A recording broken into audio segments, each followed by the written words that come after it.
有请主持人赵川。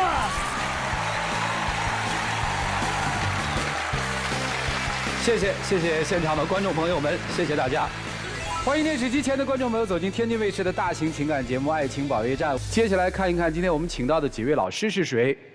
他们是著名的节目主持人莎娜老师，欢迎莎娜老师；华谊嘉信的高级副总裁曲伟老师，欢迎；著名的节目主持人严品宏老师，欢迎；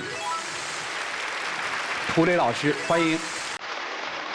来吧，了解一下今天嘉宾的基本情况。我俩结婚快2年了，这段时间里，他总是觉得我黏着他，但是我觉得这都是我爱他的表现。而且我们从恋爱的时候我就这样黏着他，从来都没分开过。那会儿他还觉得挺享受的，怎么现在就嫌我黏着他了呢？黏人也得有个度吧。我媳妇儿不仅平时生活中黏着我，连工作也要跟我在一起。我现在完全没有私人空间。我真的很珍惜这段婚姻，但现在我觉得我们越走越远。是时间改变了他，还是我真的做错了？他的问题跟他沟通很多次了，朋友家人也劝过，但还是这样，我真的太累了。掌声有请这对夫妻，有请。张先生27岁，来自辽宁个体；王女士28岁，来自辽宁自由职业。什么情况？来，有请。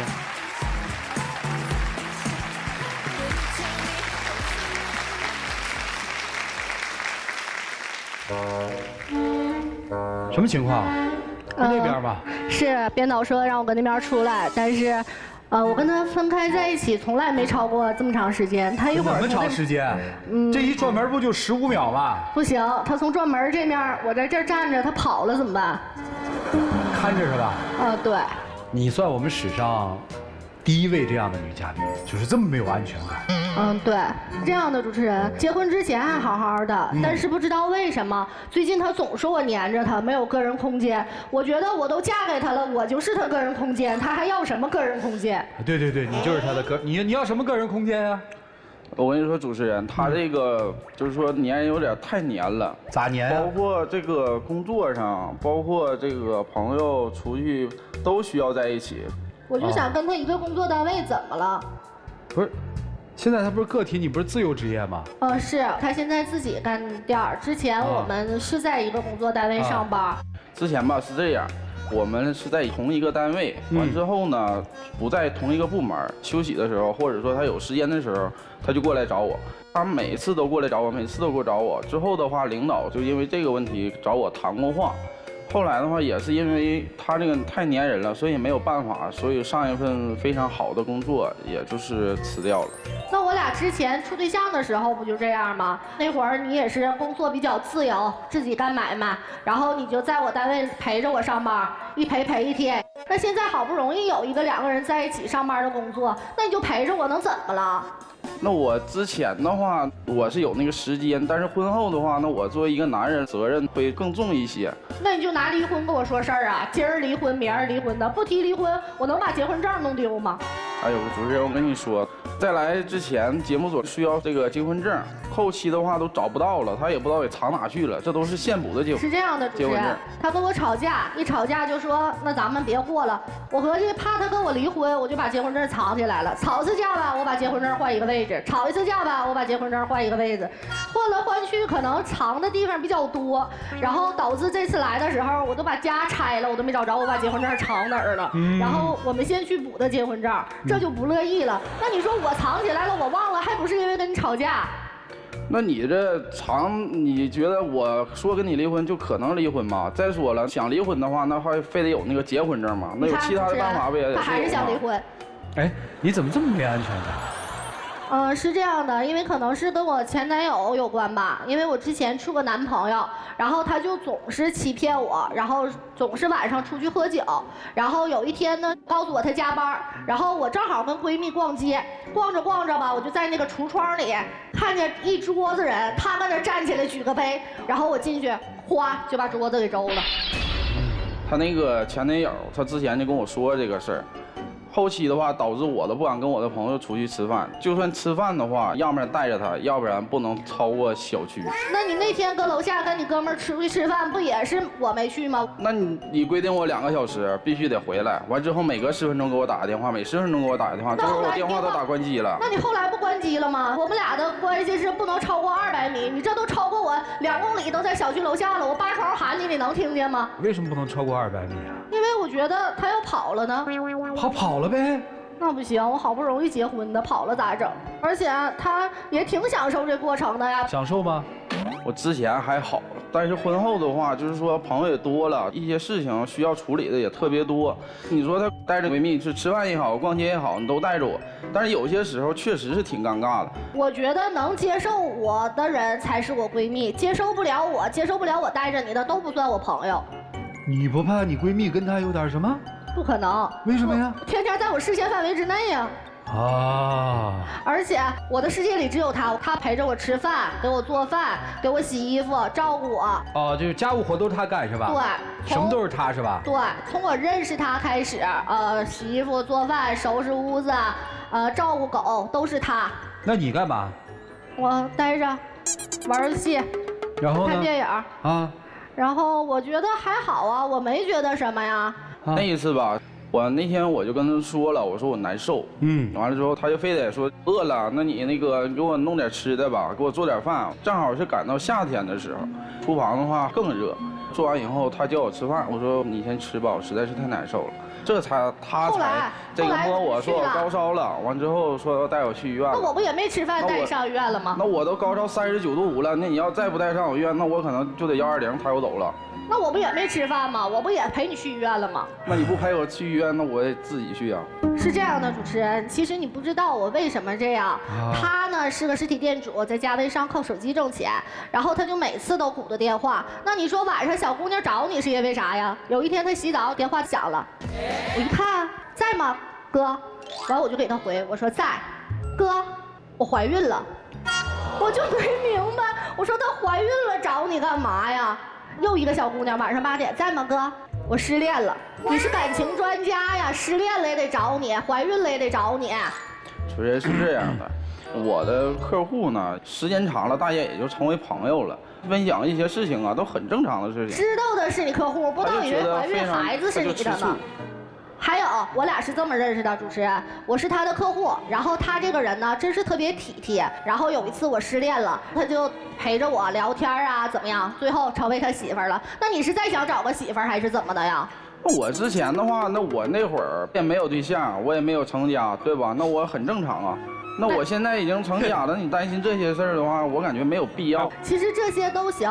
他每次陪我逛街的时候，他在前面走，我在后面走。然后我每天我就感觉我在重复一句话，哎，你等等我。每天晚上躺在床上也是，我说老公怎么样？他我说那这事儿怎么办呢？你说啥？好像我在自言自语一样。这个。就是说吧，因为咱俩结婚以后，我需要养那个家，包括车贷、房贷。那你说客户我不聊，我成天所有时间都来陪你，那你觉得这个家还怎么能继续走下去呢？我打断一句，今天你为什么来？就是说我希望他多能给我一点空间吧。你今天为什么来？我希望他更关心我一点。不是挺关心你的吗？没有，他就一直。整他的那个店，整他的那个电话，所以你在家里面，所以你在家里的工作就是求关心，对吧？对，或者是我可以上班啊，你陪着我，我们一起找个工作，你陪着我上班都可以。你多大了？28。确定吗？确定。其实我感觉我要求的不高啊，像正常。你还要求什么呀，姑娘？都听不下去了。我觉得还好啊。还好。他认识我的时候我就这样啊，我俩恋爱了1年多才结的婚。我问他。认识他的时候就这样，对吧？就这么黏是吧？对。那怎么就要结的婚呢？爱他呗。爱他什么呀？其实他身上也有他的优点，就是对父母啊，还有一个是处理一些事情上啊，他也会给我一些就是说合理的一个建议。其实我只是跟他这样而已，我不是不会做饭，不是不会洗衣服，不是不会收拾屋子。可是，在生活里你不是又跟他吗？夫妻俩关系本来就是100%的世界呀。但是我跟别人不这样。接着问。后悔不？有点后悔。今天来的目的是要告诉他有点后悔，是这意思吧？我是希望他给我一个空间。啥样的空间？说清楚点。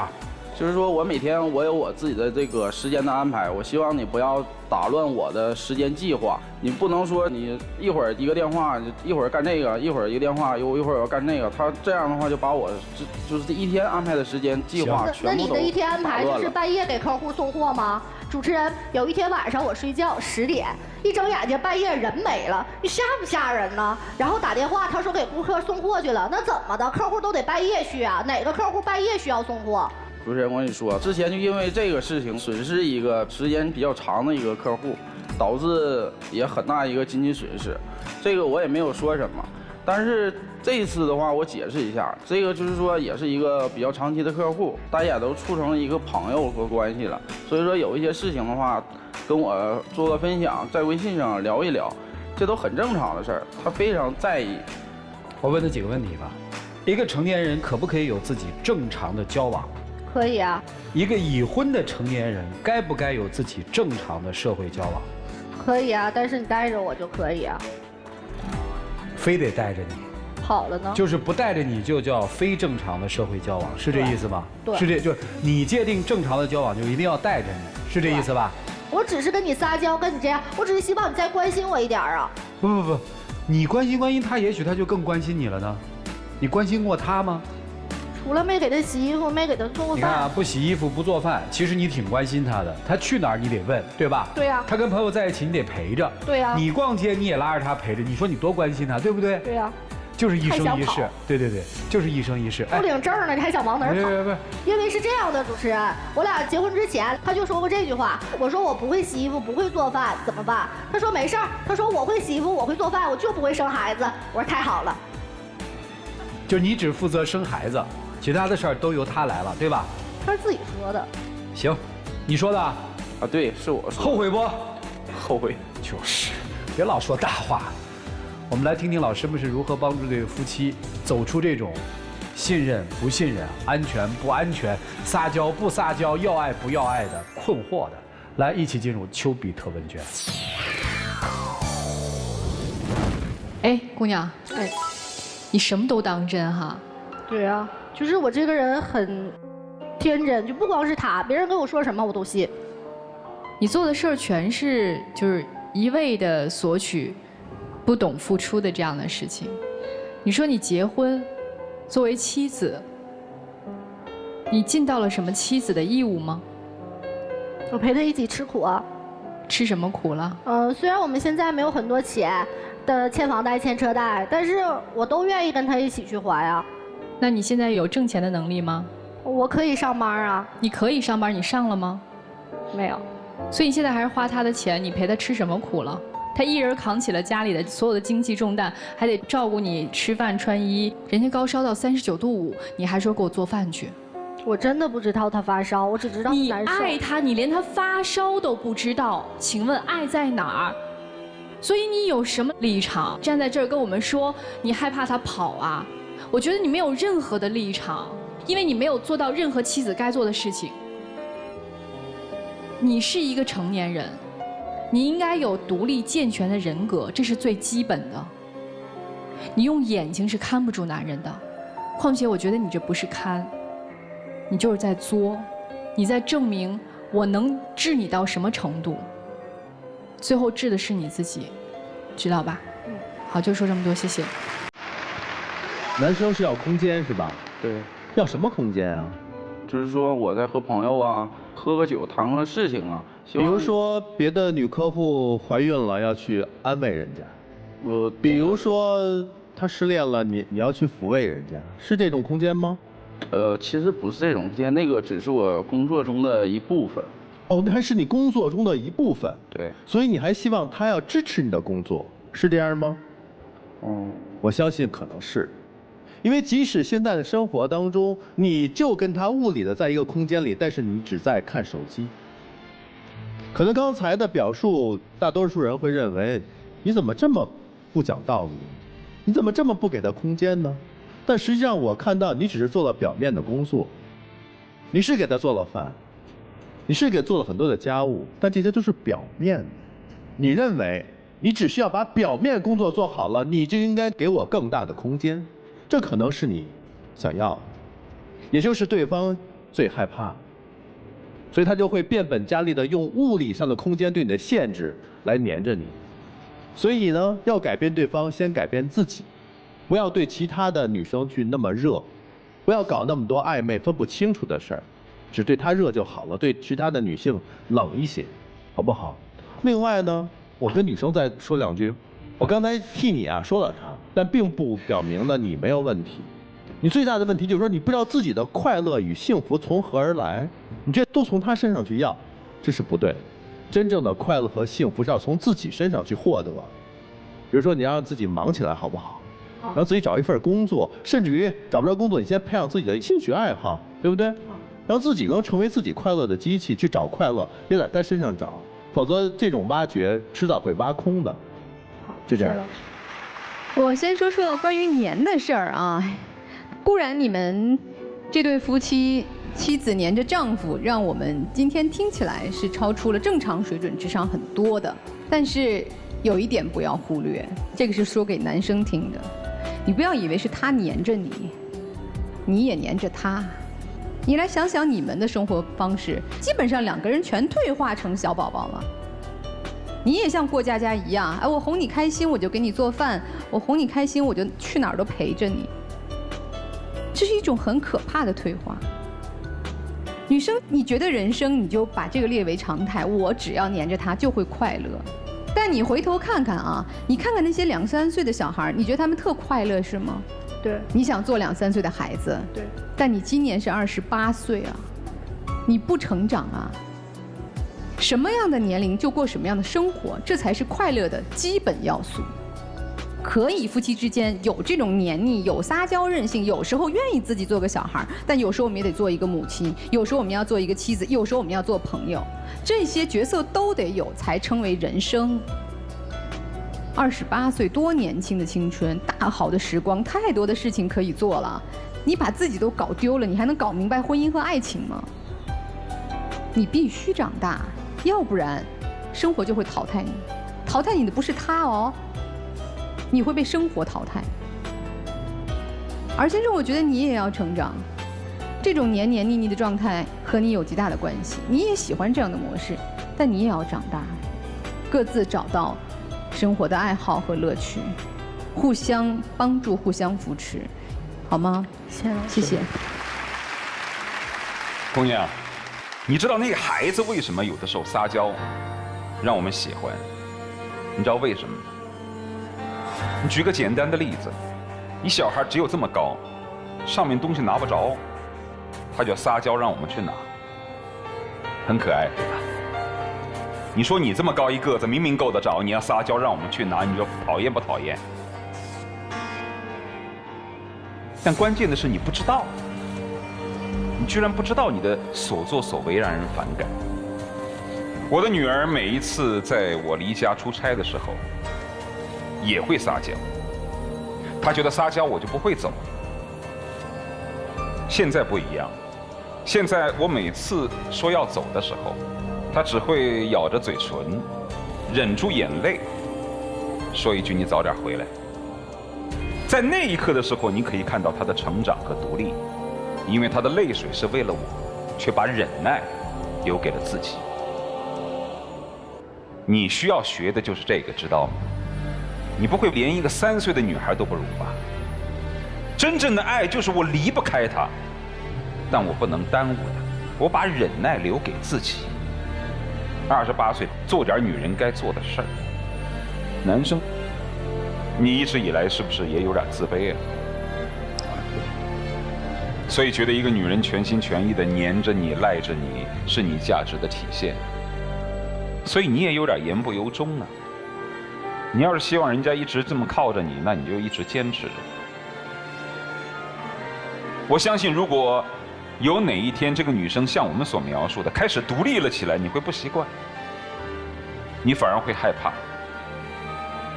其实你们俩人都缺乏安全感，所以才像老师所说的，你们俩是彼此都喜欢黏着，不只是你，还有你。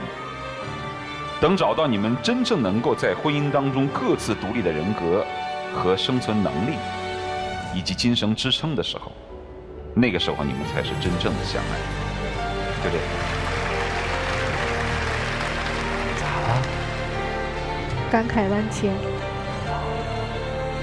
我上学之前吧，然后都问说你有什么梦想吗？我说我的梦想就是找个好人嫁了，然后就真的嫁了，就没有梦想。现在可能真的是我需要找点事情做。跟你有什么梦想其实没有关系。你认为一个女人在家里面就应该被男人宠，认为我嫁给你就应该怎么样，就应该怎么样，就应该怎么样。你的人生有太多的我应该怎么样，但是在你的人生里没有付出这个概念，所以就是这样。今天算是一个夫妻关系的调整嘛，慢慢来调嘛。有的时候是需要一些距离的，有的时候距离远了，心可能更近；有的时候物理距离很近，其实心是很疏远的。像他看手机这个问题，不是他一家的问题。现在好像很多的家庭都是因为手机这点事儿闹得不可开交。闹什么呀？是你不再关注我了，所以要多给他一些关注。女生就非常简单，找找自己，你不能失去了你自己。老师们说了很多方法，供你们参考吧。一起进入真情60秒。之前是我做的不对，但是我希望你能多给我一些关心，再多一些。因为恋爱的时候你就这样，结婚的时候我不希望你变，答应的承诺就要做到，希望作为一个男人能答应我。我之前我承诺的，我也在用心去做。可能我结婚后的话，就是说压力可能会比较大一点嘛，可能缺乏一些对你的关心。我呢也希望呢，就是说你也能多给我一点空间，也多理解一下我。希望以后能让这个家更加的完美、美满。白跟你讲了，一点都没听进去。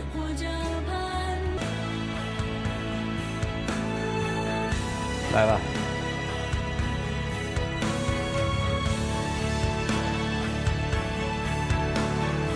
还记得我第一次给你做的饭吗？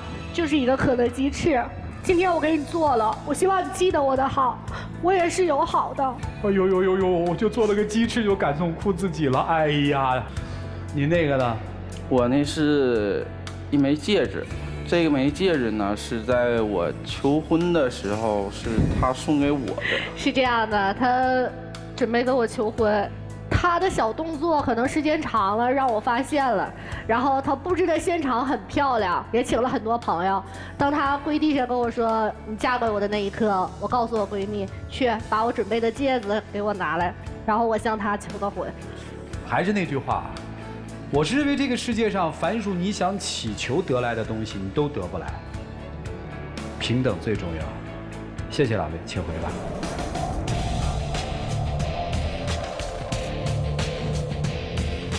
来，请关门，请开门。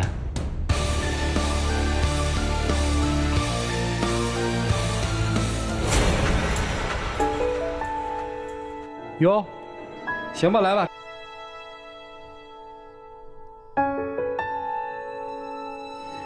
恭喜你，可以离婚了，好不好？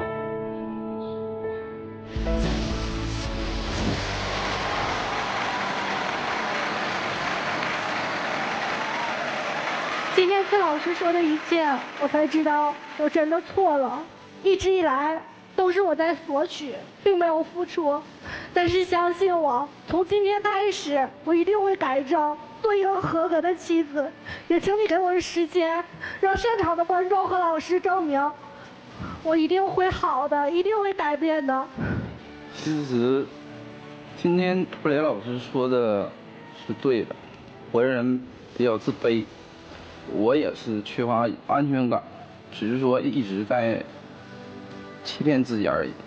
希望吧，我们以后通过今天《爱情保卫战》这个节目，能找到各自身上的问题，再来以后的话，希望能更好的走下去。把它戴上吧，我再也不会让你再把它摘下来。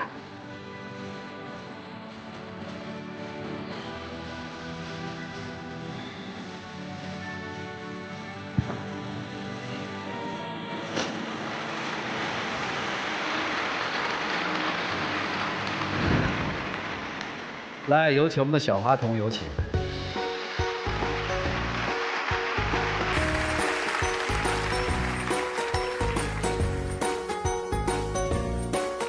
来，我们一起见证属于这对夫妻的浪漫时刻，各位请见证。希望我们能一起幸福的走下去。我真的敢。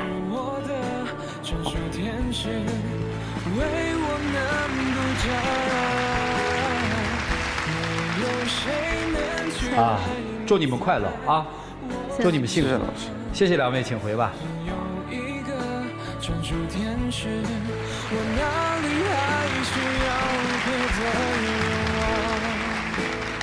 愿天下有情人都幸福。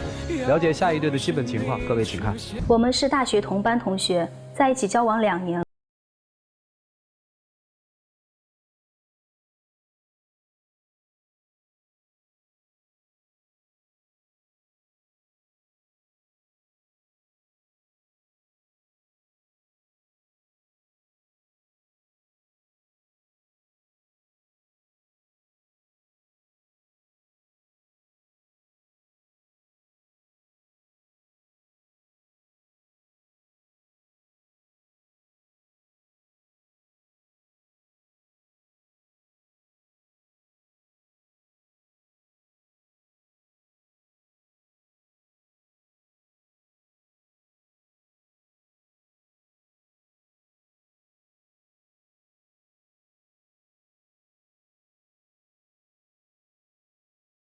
毕业季就是分手季吗？异地到底会对情感产生怎样的影响呢？掌声有请这一对，有请。小杜21岁，来自河南学生；小曾23岁，来自四川学生。来，有请两位，有请。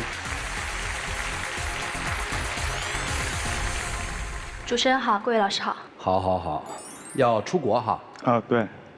那你把人弄到河南干什么呀？因为我实在不放心她回四川，她前男友吧，已经分手3。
我说的是空穴来风吗？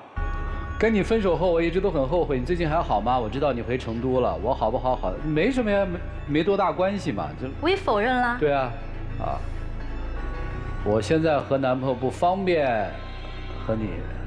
然后？那他现在回来找你，明摆着是想和你复合吗？那我答应他了吗？你不要这么斤斤计较，行不行？因为这件事情我知道你一直心有芥蒂，后面我也哄了你很久。对，我生气，我就小气。所以说你幼稚啊，你还不承认，至于这么斤斤计较吗？这也没什么呀，事儿说开了不就完了吗？对呀，他如果直接给我说了，我现在不是事儿也说开了吗？还纠结他干嘛呢，小伙子？事儿是不是已经说开了？是。你信他吗？信。行吧，那不就得了吗？现在是他要出国，你留在河南，是这意思吗？他让我留在河南，但是因为我是四川的嘛，然后我爸妈希望我回成都，他又死活要我留在河南，就这个我们就争吵了很多次了。这个他很强势的，因为他性格就那样大大咧咧的，总是不知道怎么去和异性保持距离。就说上一次没有和异性保持距离了。就说上一次在 KTV， 我当时还在旁边呢，人家给你倒酒，邀请你一唱情歌，你都去啊。后来我生气，我走了，你呢？在那嗨够了，完美了才出去找我。你气冲冲的出去，我也出去，大家都是朋友，你这样做让我们朋友难堪有必要吗？那对他们高兴了，我伤心了，对吧？他们都重要，我不重要，是吗？你重要。我在外面什么事都要顾及你的感受，我顾及了，你想过我的感受吗？经常我们一起吃个饭，你看个信息你就走人，我们一起出去约个会，电影看到一半接个电话你就走了。那不是因为刚开学嘛，事情比较多。你说老师、学长、学姐找我，让我过去，我能不过去吗？那你都不能理解我吗？那你呢？你经常去参加一些晚会，和你那学校安排的呀。是学校安排的，那学校安排的让你和你的搭档一起吃饭，再安排他把你送回宿舍吗？这都是安排的吗？这有时候工作需要，时候串词串晚了，而且我是跟他单独吃饭吗？还有另外一对搭档一起的呀，大家都在食堂吃饭，这么多人是单独吃饭吗？他送我回去只是因为顺路而已，好吗？你在工作上面你没有女同事吗？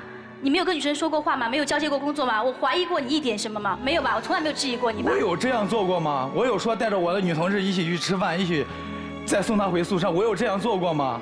你现在有的时候我真的很搞不懂你，那就说你上一次回去，平常你来回都是坐飞机回去，为什么那一次偏偏要坐火车，20多个小时从河南到四川，还和你的所谓的异性老乡一起，我给你订完机票，你还把我给退了，你到底什么意思吗？这件事情我当时已经给他解释了，主持人是这样子的，那次暑假回去嘛，我也是订的机票，然后后面就有因为航班取消了，然后我一看同期的都是全价票，爸妈挣钱也不容易啊，就坐个火车，你在火车上睡一宿你就到了，而且有个同学都是认识的，他也认识，也安全一点嘛，就没有必要。而且他给我买，你有经济来源吗？你还不是花你爸妈的钱？你爸妈挣钱很容易吗？我问你，你就是在为你的自私买单。是我自私，不是坐一火车怎么了？关键是。我都给他订机票，他不坐，他还非要和他。人家不是说了吗？全价票嘛。那他退完之后没把我的机票给退了，让我损失一点，他都不愿意去坐那飞机。就那姑娘说那话，你有钱吗？钱是你挣的吗？花的那么理所当然吗？那我不是心疼他吗？我想把我最好的都给他。是不是他跟其他的异性稍微有点来往和交往什么，你就吃醋啊？你是怕别人把他给夺走了？是还是不是嘛？是。火车上面，你说发生点什么，谁也不好。火车上发生什么呀？就像后来的我们，上边的，在火车上的2个老乡偶遇了，然后回去，那发生的那不是挺那个啥的。后来的我们就是2个人，他说那个电影男主，我真的觉得你不去当编剧真的是天马行空想象，你简直太可惜了，好吗？行，所以齐根儿你在心里面就害怕女朋友跑了，对吧？对。那后来为啥我去四川找你啊？你当时给我态度，本来想着说你会惊喜，你会感动。我感动了呀。但你呢，有表现出来吗？我只是意外，表现点意外怎么了？是啊，我去了，我说我让他带我出去玩，我想让你带我去看看成都。你呢？你倒好。不是成都吗？你倒好，偏往人少的地方带，怎么着？带着我出去见人，掉你面还是咋的？然后你接个电话，你当着我面接多好啊！这个电话偷偷摸摸跑老远，是你前男友还是别的异性朋友找你出去玩咋了？还把我听到？当时那个电话那事情嘛，是我爸妈打的电话，因为我爸妈不知道我谈恋爱了，我爸妈希望我在外地好好学习，然后到时候回成都找工作，找个四川的男朋友，他们不希望我找外地男朋友。那我想现在你爸妈也应该也不知道我的存在吧？是。现在相处2年多了，连你爸妈知道我的存在都不知道。他们知道只会加速我们一拍两散，何必呢？你知道了，你也不会开心啊。那我就权宜之计，我有什么办法？那现在马上就要毕业了，你说你回去完之后，我是不是就？兄弟，真的这不是重点。刚才你说了一句话叫加速你们一拍两散，你就是奔着一拍两散去的是吗？不是，我的意思是我爸妈知道了会让我们分手。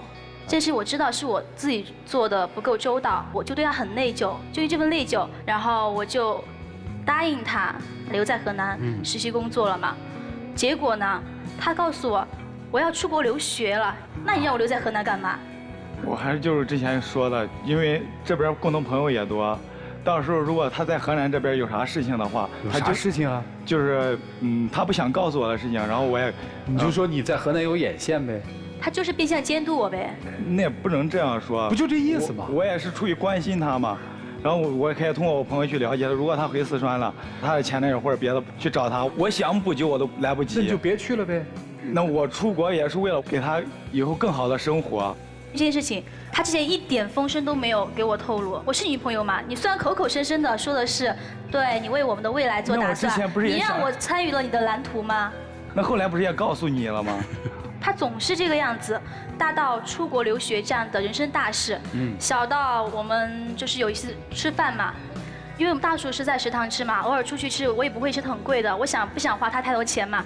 然后他要买单就买单，但有一次我们可能吃的稍微要贵点，然后我就提前去买单了嘛。我想的是，他有我这么一个温柔体贴的女朋友，不是应该开心吗？结果倒好，他当场就冲我甩脸色，摆谱。我是为你好哎，你这么对我，谁不难受啊？是那次是我做的不对，是我冲动了。那你身边优秀的那异性那么多，我不想着说我连一顿饭带你出去吃顿饭都要你付账，我感到自卑，你知道吗？自卑啥呀？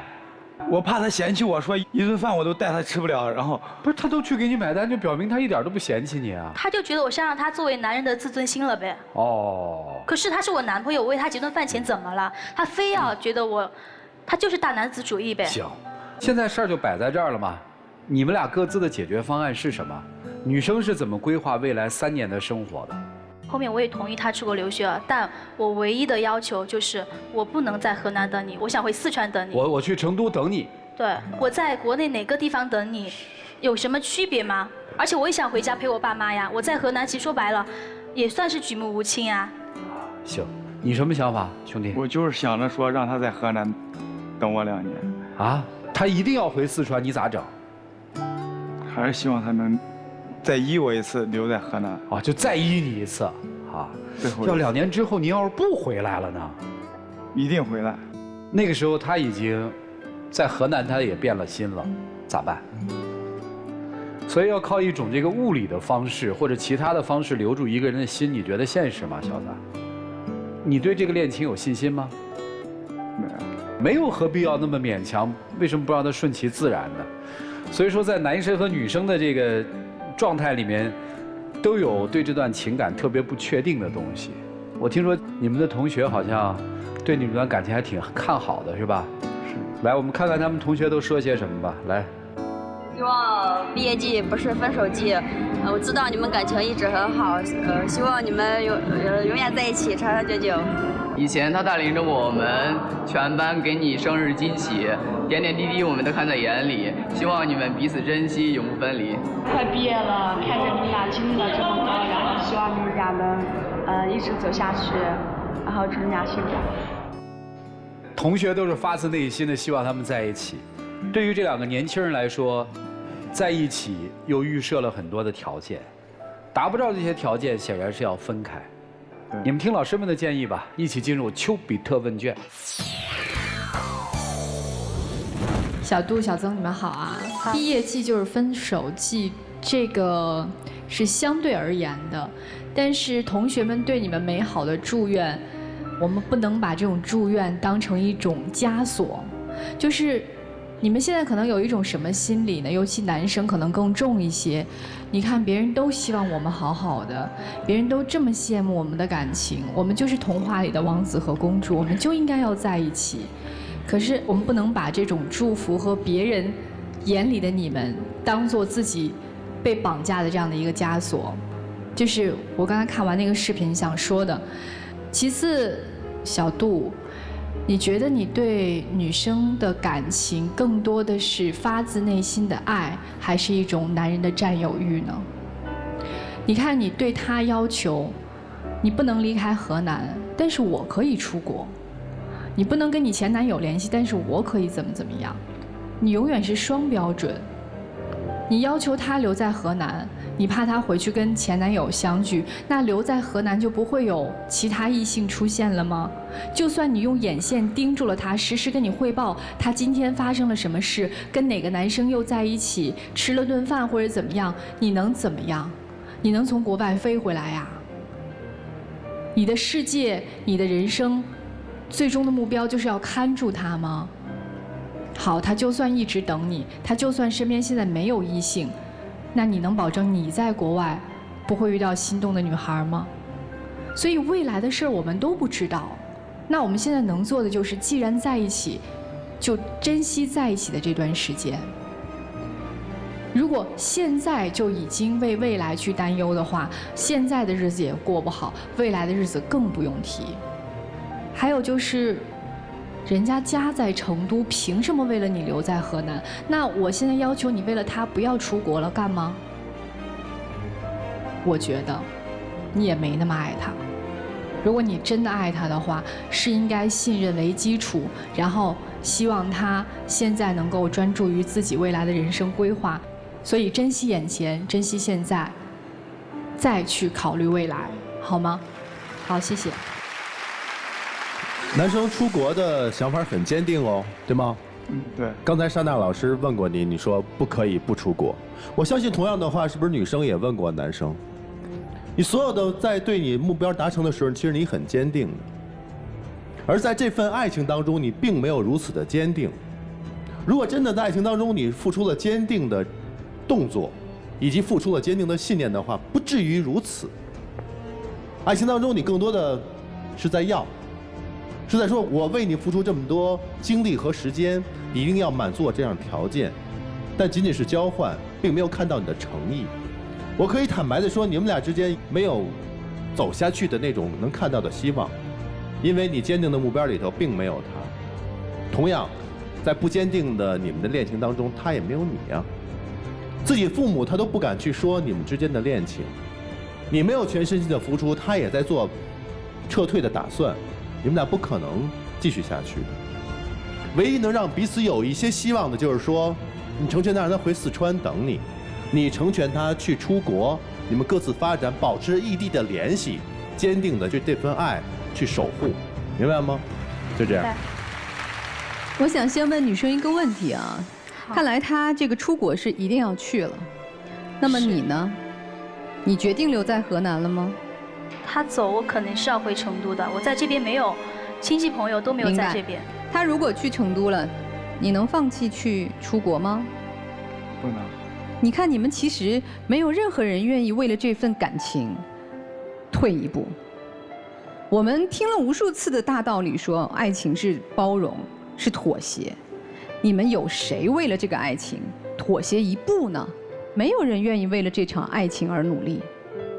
眼看的其实就是奔分手去的，还干嘛非要给自己贴个标签儿？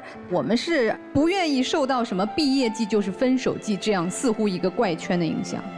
做不到就做不到啊，不要找理由，我们真真实实面对自己的感受就好。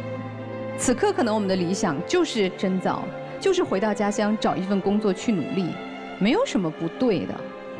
坦诚一点面对自己的内心，我觉得是对你们最好的选择。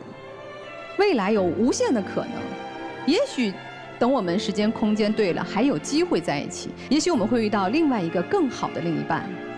坦坦荡荡的去面对就好了。希望你将来都能过上幸福的生活，祝福你们，谢谢。都闻到了要分手的气息了吧？闻到了。其实你们这段恋爱谈得很热闹，但是但凡是所有热闹的东西都是空洞的，我没有看到什么爱。你的恋爱是谈给别人看的，就像你非常介意他去买了单，你那个饭不是请他吃的，是请给大家看的。你如果只是在意跟他在一起的时光，在一起吃顿饭，吃什么很重要吗？谁买单很重要，而是跟他在一起很重要。但你在乎的是大家的眼光，你拿着父母的钱给他去买机票，你拿着父母的钱去买单，你拿着父母的钱去留学，你拿着父母的钱，甚至还跟你在河南安排眼线。你付出了什么？你不过是花了父母的钱在这段感情当中，只不过是耍了小性子。你付出了什么？你有什么资格提要求？我几乎可以断定，其实你根本不爱他。你根本不爱，因为你所做的所有的一切，没有一件是为他考虑的。你要真爱他，日日相见，刻刻不厌，你还舍得走啊？但你宁愿浪费2年的时光，却让一个女人在一个举目无亲的地方等你。我看不到爱。你老实说，她跟你的前男友以及身边的其他的异性朋友比起来，她算是幼稚的那种吗？是比较幼稚那种，因为他。所以其实你早就看不到希望了。但是我还一直在给他机会，我也为了他，我也拒绝了其他男生啊。而且那些我跟那男生都是。你拒绝其他的男生是为了他吗？当我们选择一朵花而拒绝别的花，不是为了这朵花而拒绝，是因为我爱他，为了我们的这段感情而拒绝。你是为了他吗？所以你不妨今天说实话，我要回四川，你要出国，咱们各有各的前程。你别不好意思说，好吧？分手快乐。21岁吧？23岁。差不多这个年华都会干出这种事儿来，只不过过去的方式和现在的方式不太一样，所以第一别那么沉重，第二直面现实。我不想你走，是因为我会思念你，还是因为我不信任你？我可不可以接受你对我这份爱，或者叫你对我这份情感的这些要求？我们相爱并不因为别人的眼光是怎样，我们去做改变。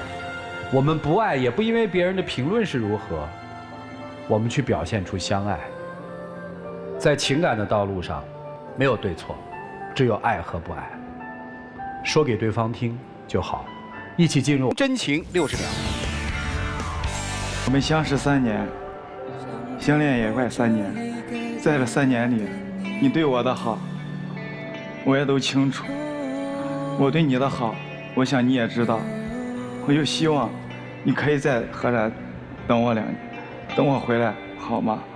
虽然你挺自以为是的，也挺幼稚的，但是你对我的好，我也能感受到你的真心。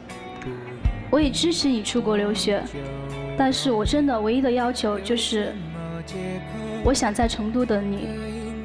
如果你对我连这点信任都没有的话，我们之间还有什么未来呢？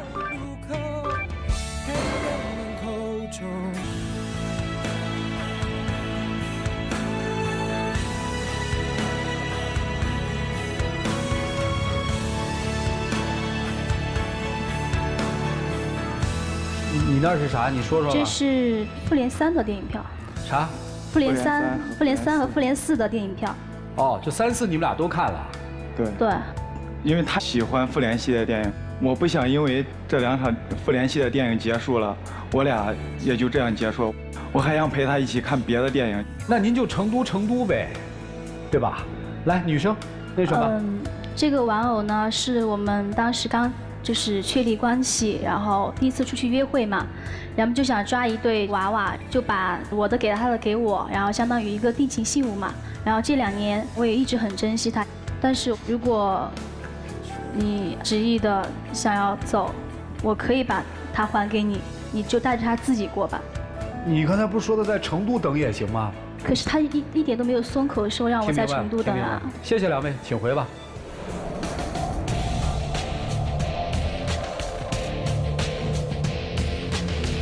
来，请关门。在接下来的环节中，我们有请涂宇老师解答一下朋友们分享的情感故事和问题。接下来进入爱情小课堂。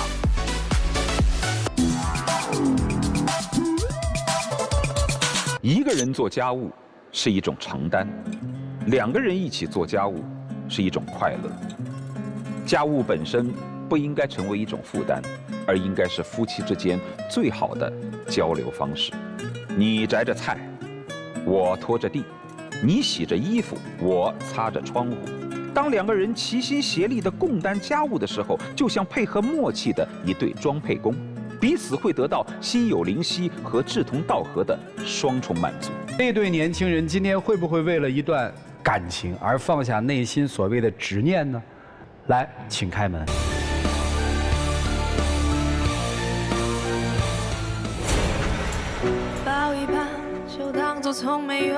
好了，一场毕业带来的不是分手，而是对一段情感是否坚固的考试。这个考试，他们考结束了，但是他们的人生不过才刚刚开始嘛。希望你们活得幸福快乐。来，电视机前的观众朋友，现在请拿出手机，扫描屏幕下方的2维码，下载今日 App， 了解更多的新闻资讯，一起进入爱情保鲜期。